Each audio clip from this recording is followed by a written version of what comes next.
buyers owing tens of thousands of dollars of taxes that really were due from the sellers, but the sellers were gone out of the country, and so now it was due from the buyer. You don't want that to be you.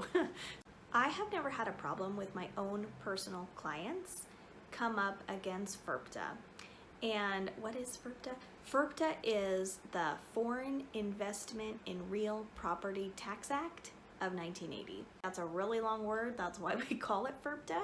But basically, if somebody from a different country came here to purchase a vacation home in Southern Oregon and they loved this vacation home until they sold it, but then they sold it and they left the country again and did not pay taxes on the home sale, and they were gone out of the country and nobody could find them, no forwarding address, no way to hold them accountable to pay this tax. The IRS is still going to need its money. The tax is still owed. And so who would become responsible to pay the tax? The tax is owed on the sale of the house, so the buyer of the house could be held responsible to pay the tax. And that could be really, really a lot of money, which is why FIRPTA is a big deal.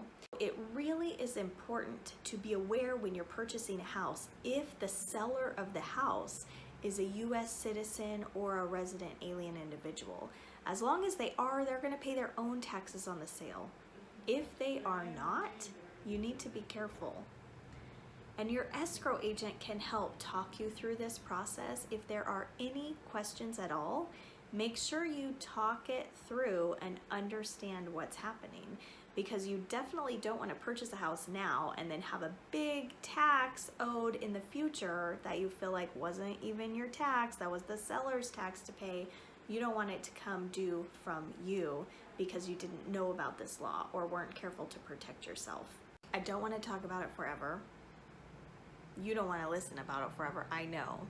I just wanted to give a little shout out that you do need to be aware that this is an issue that shouldn't arise, but if it does arise, it's a ton of money on the table. And you don't want to run into any kind of problem after you're all moved in and loving your new place. You don't want to come up against owing a tax that you didn't think you would owe.